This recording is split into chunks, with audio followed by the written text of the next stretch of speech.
Hello दोस्तों, कैसे हो। आशा करता हूँ सब ठीक होंगे और अपनी पढ़ाई में व्यस्त होंगे। मैं एक बार फिर आपके सामने GS Vijay education and counsellor YouTube के माध्यम से आपसे रूबरू हो रहा हूँ। मैं ज़्यादा देर तक तो क्लास नहीं ले सकता क्योंकि मेरी कमर में बहुत ज़्यादा दर्द है। चलो हम क्लास को स्टार्ट करते हैं। जिस यात्रा पर निकले थे हम उस यात्रा को और आगे बढ़ाते हैं, क्योंकि इतिहास तो एक यात्रा है, जितना बढ़ाओ उतना बढ़ जाएगा। तो हम पिछले वीडियो में क्या पढ़ा था हमने, एक तो 3 वर्ड कमेंट करके बताओ कौन से थे। वो 3 वर्ड जो मैंने आपको कहा था कि बहुत इम्पोर्टेंट हैं, वो 3 वर्ड जो एग्ज़ाम की दृष्टि से बहुत ज़्यादा महत्वपूर्ण है: मगान, दिलमुन और मेलुआ। आप कमेंट करके बताओगे कि ये किन किन देशों या किन किन के लिए प्रयोग हुआ है। और अब देखते हैं कि लिपि, हड़प्पाकालीन लिपि अभी तक पढ़ी नहीं गई है। पढ़ने का खूब प्रयास किया गया है। लगभग 38 बार प्रयास किया जा चुका है। 38वां प्रयास नटवरलाल शाह ने किया था।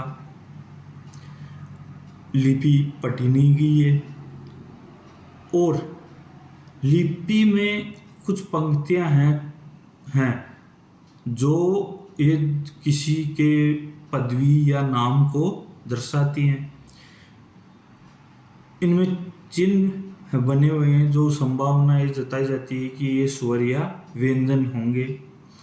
प्रत्येक चिन्ह एक स्वर और एक व्यंजन, इस हिसाब से पुरातात्विकविद मानते हैं।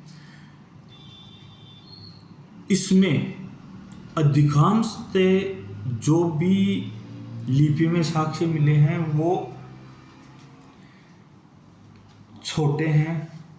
सबसे बड़ा जो साक्ष्य मिला जिसमें 26 शब्द या वर्ण थे। अब तक जिनसे कितने चिन्ह या इस लिपि में कितने चिन्हों का प्रयोग किया गया है, तो 375 से 400 के बीच में चिन्हों का प्रयोग किया गया है। और अन्य चीज़ें मोहरों के अलावा तांबे के औजार, मर्तबों के तांबे से मिट्टी से बनी लघु पट्टिकाएँ, आभूषण, अस्थि छड़ियाँ, इन सब पर कुछ न कुछ लिखा हुआ मिला है। तो इससे क्या पता चलता है कि हड़प्पाकालीन लोग ज़्यादा साक्षर थे या साक्षरता लगभग सभी साक्षर थे। तो यहाँ तक हमने देखा। फिर देखते बांट नहीं, भैंस वाले बांट नहीं, बाट। इसमें जो क्वेश्चन 2-3 क्वेश्चन ऑब्जेक्टिव बनते हैं। एक तो जो बाट बना हुआ था वो किस पत्थर से बना हुआ था? चार्ट पत्थर से बना हुआ था। और इनके जो मापदंड थे, इन बाटों के निचले हिस्से का जो मापदंड थे वो द्वि आधारित था, जैसे 1, 2, 4, 8, 16, 32, 64। इस प्रकार ये 12,800 तक थे।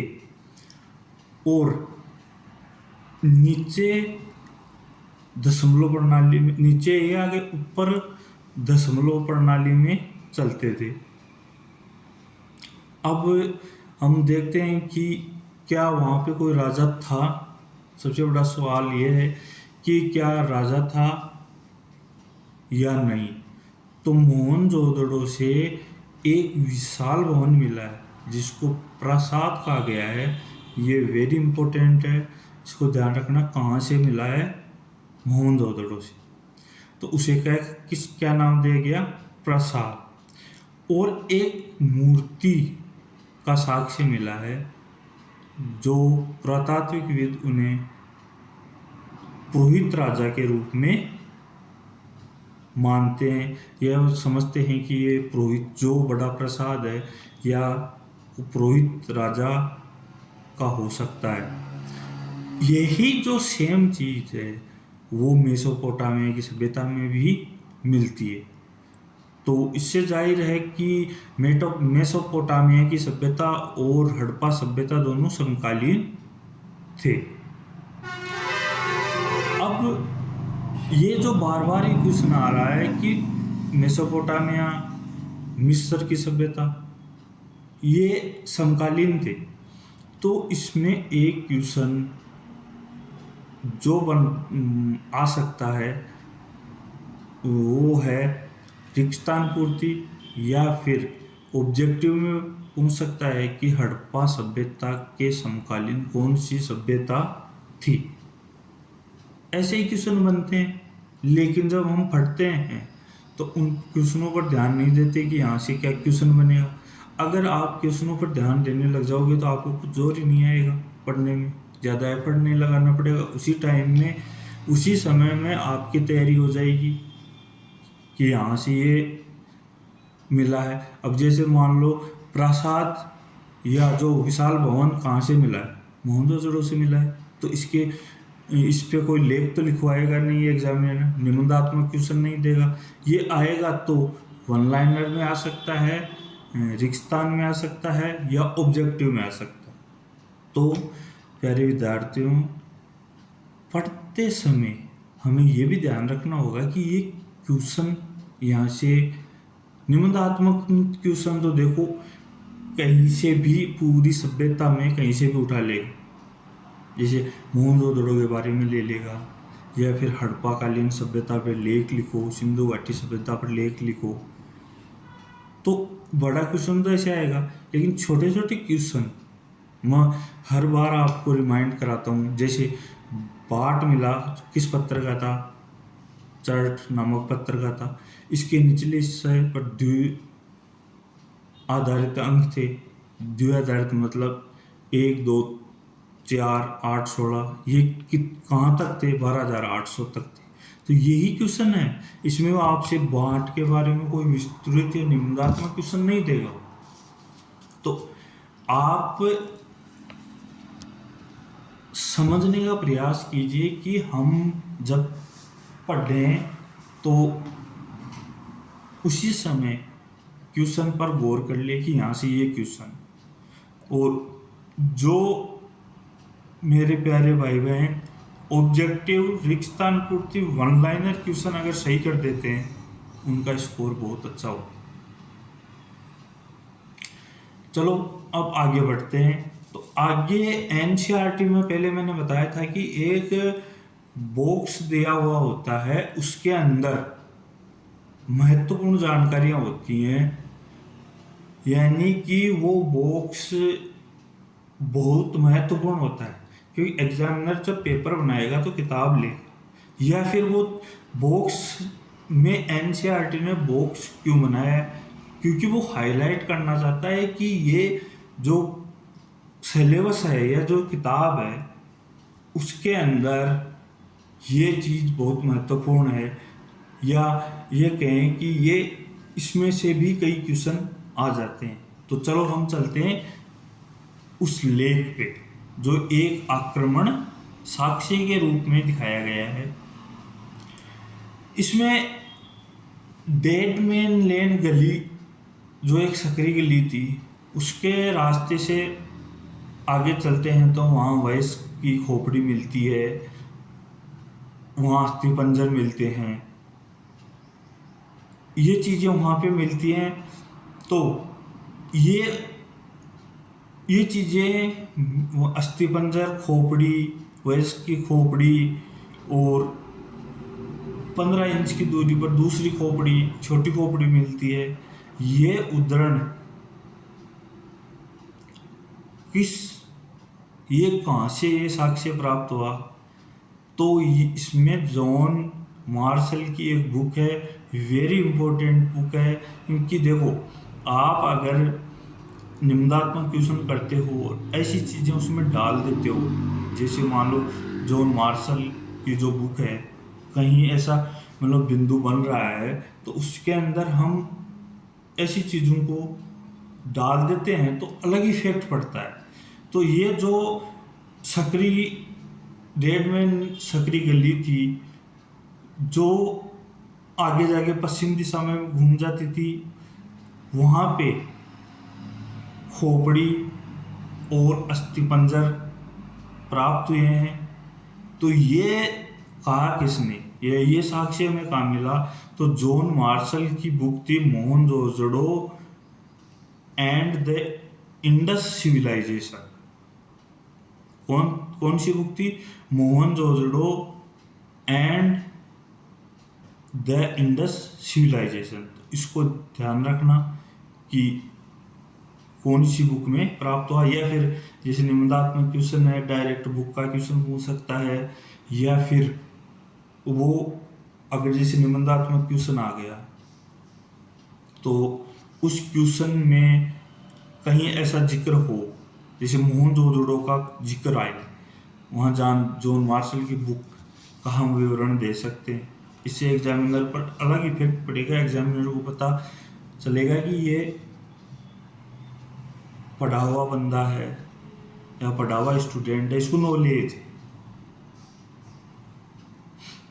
तो एक दो तरह के स्टूडेंट होते हैं, सॉरी 1 मिनट के लिए मैं आपको बता रहा हूँ, 2 तरह के स्टूडेंट है। मेरे बैक में बहुत दर्द हो रहा है मेरे प्यारे भाई बहनों, फिर भी मैं आपके लिए कुछ भी करने के लिए तैयार हूँ। आप कहोगे 12 बजे रात को क्लास, तो 12 बजे हाँ कमेंट आए थे मेरे पास बोर्ड पर पढ़ाने के लिए, तो 2-4 रोज में बोर्ड पे, क्योंकि मुझे भी यहाँ मज़ा नहीं आ रहा, बोर्ड पे पढ़ाने में मज़ा आ रहा है। क्यों? क्योंकि वहाँ कुछ चीज़ें समझा सकें, चार्ट भी बना सकें, डायग्राम बना सकते हैं। तो मैं यही चाहता हूँ कि हम ज़्यादा से ज़्यादा इन चीज़ों को, डायग्राम, चार्ट की किताब तो आप पढ़ लोगे, कोई प्रॉब्लम नहीं है, लेकिन इनको डायग्राम, चार्ट आदि ऐसी अगर हम डेवलप करते हैं, कहीं से मान लो चार्ट बन रहा है या डायग्राम बन रहा है, वो अगर हमें एग्जाम में करते हैं तो हमारी परफॉर्मेंस बहुत अच्छी रहती है। तो चलो हमने क्या देखा, जॉन मार्शल की बुक थी Mohenjodaro and the Indus civilisation में ये विवरण दिया गया है कि अस्थिपंजर और खोपड़ियां मिली हैं रेडमैन गली से, संकरी गली थी वहां से। अब एक साक्ष्य और मिलता है कि 1925 में मोहनजोदड़ो में 16 लोगों की, स्त्री पुरुषों की अस्थि पंजर मिले हैं 1925 में। मोहनजोदड़ो में कहा, मोहनजोदड़ो में 1925 में 16 लोगों के अस्थि पंजर मिले हैं विद आभूषण, आभूषण पहने हुए। ये विवरण जॉन मार्शल देते हैं। फिर 1947 के अंदर जो भारतीय पुरातात्विक सर्वेक्षण है उसके जनरल डायरेक्टर बने थे RS कनिंगम, नहीं व्हीलर, RS व्हीलर। तो इसने जो साक्ष्य जो प्रस्तुत किए वो ऋग्वेद से संबंधित साक्ष्य इन्होंने प्रस्तुत किए कि ऋग्वेद में इन चीजों को जुड़ा हुआ है। लेकिन अब सवाल उठता है कि सभ्यता का अंत, इसमें एक आक्रमण साक्ष्य बता रखा है टाइटल, तो इसमें बताया गया है कि एक संभावना ये जताई जा रही है कि इस जगह जानबूझकर बड़े पैमाने पर जनसंहार किया गया था जिससे सभ्यता नष्ट हुई। मात्र सहयोग नहीं, मोहनजोदड़ो के अंतिम चरण का जब आभास करते हैं तो वहां पे स्त्री पुरुषों और बच्चों का नरसंहार किया गया इसका साक्ष्य मिलते हैं। तो ये था लेख, जो था ये था कि जो सभ्यता का जो अंत हुआ उसके जो साक्ष्य मिले, जन नरसंहार। हमने पहले पढ़ा था कि सभ्यता का अंत कैसे हुआ, तो यहाँ ये लोग इस तरह के साक्ष्य प्रस्तुत कर रहे हैं कि व्यापक जनसंहार हुआ था, खोपड़ियाँ मिली थी मोहनजोदड़ो में, 16 लोगों की स्त्री पुरुषों की अस्थिपंजर मिली थे 1925 में, विथ आभूषण, जो वो आभूषण पहनते थे वो आभूषणों के साथ। तो आप इस डायग्राम को थोड़ा देख लेना जो भी है, और इनमें जो बुक दे रखी हैं, एक तो जॉन मॉर्सल की है और एक है वी हेलर की, जो 1946 में एसोसिएट इंडिया जर्नल में प्रकाशित हुई थी। तो ये लेख था। अब हम आगे बढ़ते हैं, तो अगला टॉपिक है हड़प्पा सभ्यता की खोज। अब देना तो इसको पहले चाहिए था पाठ के शुरुआत में, लेकिन एनसीईआरटी में पता नहीं कौन सी चीज़ कहाँ पे एडजस्ट कर दी उन्होंने। हड़प्पा सभ्यता की खोज विश्लेषण पुरातात्विक विभाग को कुछ अवशेष मिले, फिर धीरे धीरे इसके प्रति आकर्षण बढ़ता गया और नई नई चीज़ें जानकारी मिलती रही। हड़प्पा सभ्यता के जो नगर थे वो नष्ट हो गए थे, तो लोग धीरे धीरे उन विषय में सब कुछ भूल गए थे। लोगों ने सहस्त्र शताब्दियों बाद आरंभ किया, ये नहीं समझा कि बाढ़ या मिट्टी के कटाव के कारण, खेत की जुताई के कारण या कैसे भी सभ्यता का अंत हुआ। तो इसमें एक व्यक्ति है कनिंघम, जो ये बार बार आ रहा है। कनिंघम को कुछ भ्रम था और एक के मुहूर्ते दिखाई गई है डायग्राम इंडेक्स में, जो कनिंघम को हड़प्पा से प्राप्त पहली मोहर थी। क्योंकि कनिंघम भारतीय पुरातात्विक सर्वेक्षण विभाग के जनरल डायरेक्टर थे। उन्होंने 19वीं शताब्दी के मध्य में पुरातात्विक खनन आरंभ किया। तब पुरातात्विकविद थे, उनके कुछ साहित्य, कुछ स्रोतों से उनको प्रयोग में लिया गया। तो कनिंघम ने जो कहा कि यहाँ चीनी बौद्ध यात्री यहाँ कुछ वृत्तांत छोड़ गए। कनिंघम ने अपने सर्वेक्षण के दौरान इन अभिलेखों का संग्रहण किया, प्रलेख किया और अनुवाद भी किया, लेकिन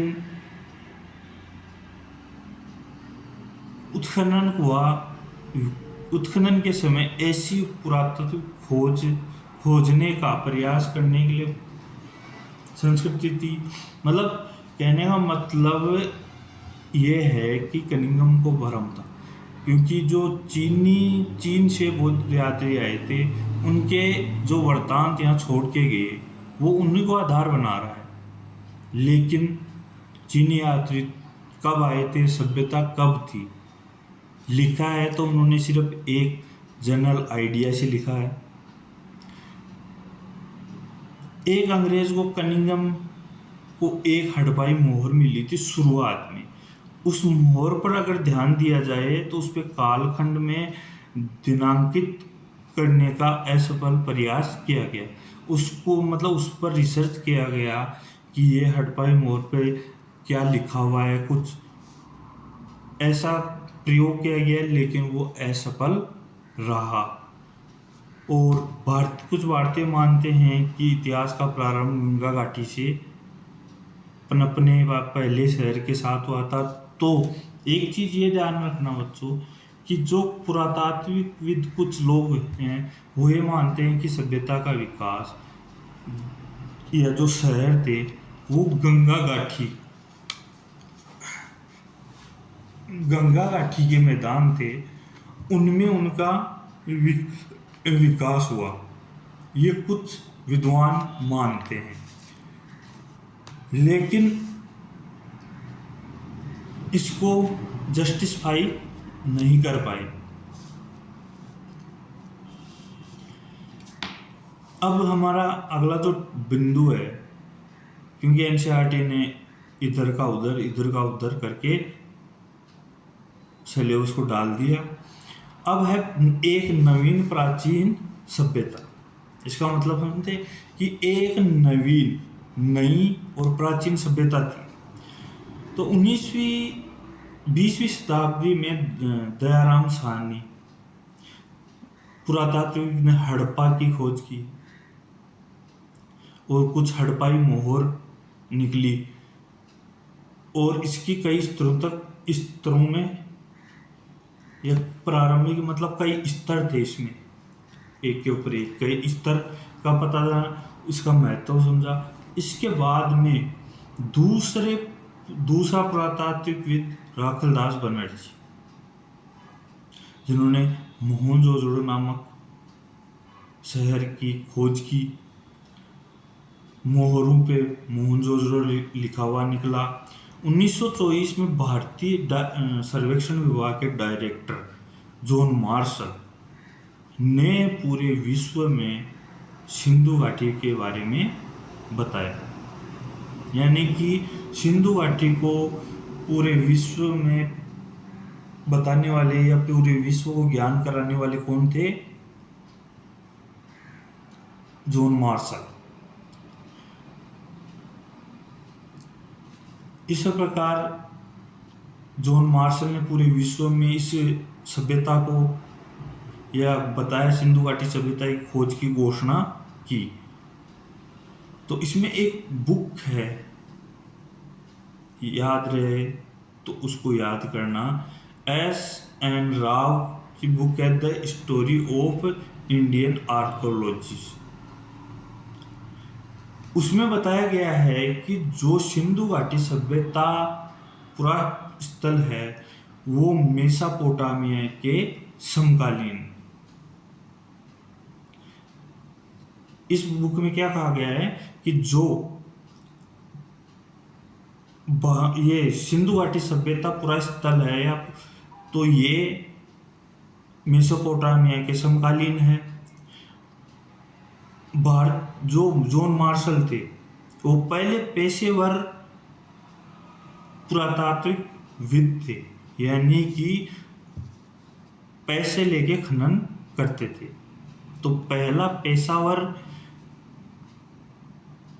खोजकर्ता या कौन था? John Marshall. क्योंकि वो जॉन मार्शल को जॉन मार्शल था वो यूनान, क्रेटो आदि में कार्य कर चुका था, तो उसको बहुत ज़्यादा अनुभव था।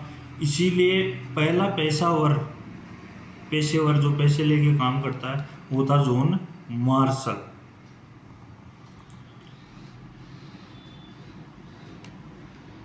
कनिंघम, एक 2-3 नाम आए हैं अपने सामने। कनिंघम है, जॉन मार्शल है और एक व्हीलर है।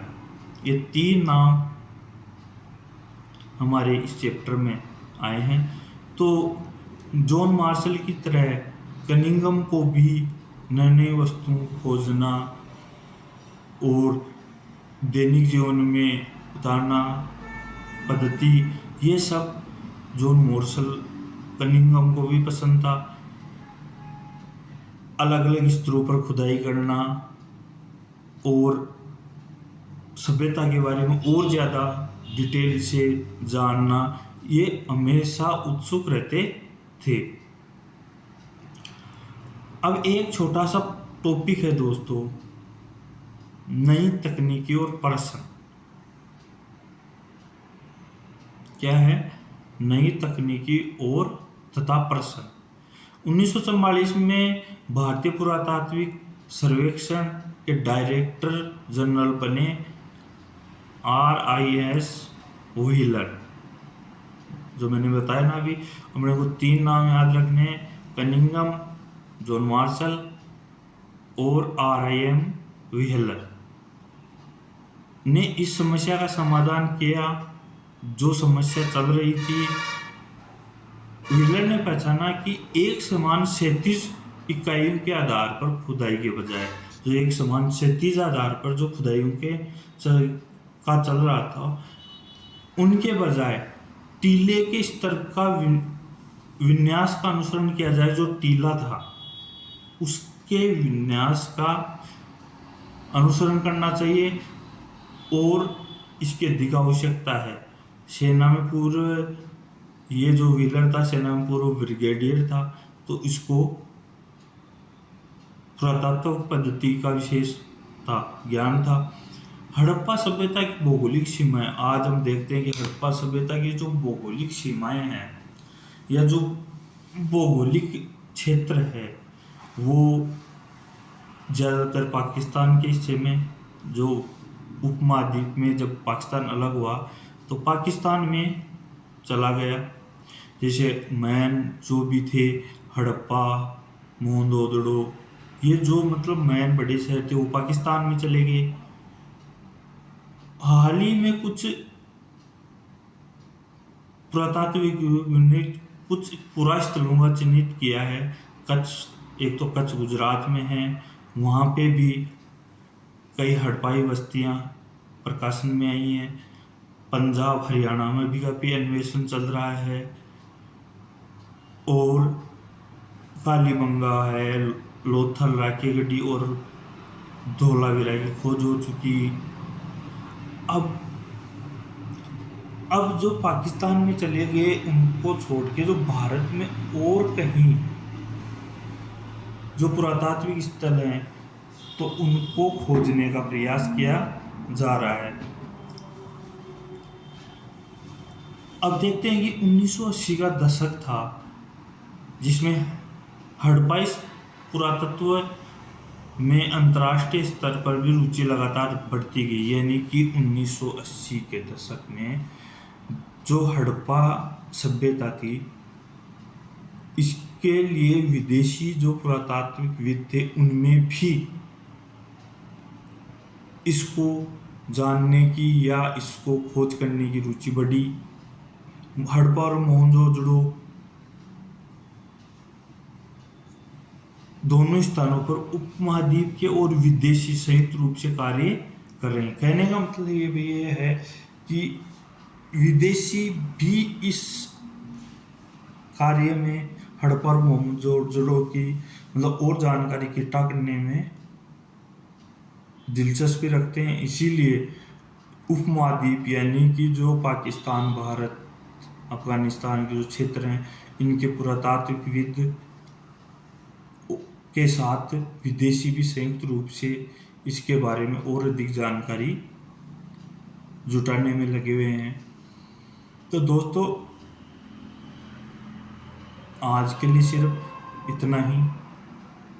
क्यों? क्योंकि छोटे छोटे टॉपिक हैं, छोटे छोटे कॉन्सेप्ट हैं, छोटे छोटे टॉपिक बनाए हैं इन्होंने, तो इनमें बड़ा क्वेश्चन आएगा नहीं, लघुतरात्मक तक का क्वेश्चन आ सकता है। जैसे मान लो अभी क्वेश्चन जो बना कि अभी भारत में कौन से स्थानों को चिन्हित किया गया है आज़ादी के बाद जो भारत में हैं। जैसे कच्छ में कुछ बस्तियां हड़प्पाकालीन बस्तियां हैं, कालीबंगा, लोथल, राखीगढ़ी, धोलावीरा, ये इनका अन्वेषण जारी है। और मोहनजोदड़ो, हड़प्पा पाकिस्तान में चले गए। दूसरी चीज़, विदेशी भी इसमें इंटरेस्ट ले रहे हैं। तो इस तरह एक 3 तो आपको ये याद रखने नाम, मार्शल, जॉन मार्शल, कनिंघम और व्हीलर, ये तीनों याद रखने हैं। बुक है, याद मैं करा दूंगा, टेंशन मत लो। अभी तो क्या है कि मेरे बैग में बहुत ज़्यादा पेन है, इसीलिए सही तरीके से ना बैठ पा रहा हूँ ना मैं पढ़ा पा रहा हूँ। लेकिन आपके लिए वीडियो में बनाना मेरे लिए बहुत ज़रूरी था, इसीलिए आप टेंशन मत लो। सब कुछ मैं नोट्स और ट्यूशन में डाल दूंगा, और बार बार रिवीजन करके आपके दिमाग में पूरी किताब छप जाएगी। बस आपका साथ चाहिए। आप जुड़े, चैनल से जुड़े, शेयर करें ताकि ज़्यादा से ज़्यादा अपने छोटे भाई बहनों को अगर फ्री में पढ़ाई मिल रही है तो उसका लाभ उठा सकें। और मुझे आशा है कि आप चैनल से जुड़ेंगे, क्योंकि ये चैनल नहीं एक परिवार है। ठीक है दोस्तों, आज के लिए सिर्फ इतना। लाइक करना, शेयर करना और सब्सक्राइब करना। क्योंकि आज के जो टॉपिक थे वो छोटे छोटे टॉपिक थे। मेन जो पोर्शन था वो पहले हमने पढ़ लिया, मोहनजोदड़ो, सामाजिक स्थिति, धार्मिक स्थिति, ये सब। अब ये छोटे छोटे टॉपिक हैं, कल अपना चैप्टर कंप्लीट हो जाएगा। फिर हम इसका एक बार एक क्लास में रिवीजन लेंगे, यानी कि शॉर्ट जो महत्वपूर्ण चीज़ें हैं वो रिवीजन लेंगे। और वो शॉर्ट चीज़ें मैं लिख के मैं टेलीग्राम ग्रुप पे डालूंगा, तो आप मेरे टेलीग्राम ग्रुप को ज्वाइन करें। मैंने बोल दिया ना, नोट्स, ट्यूशन, कहीं कोई कुछ भी समस्या नहीं आएगी, इसलिए। ठीक है दोस्तों, धन्यवाद। ज़्यादा से ज़्यादा लाइक और शेयर करना।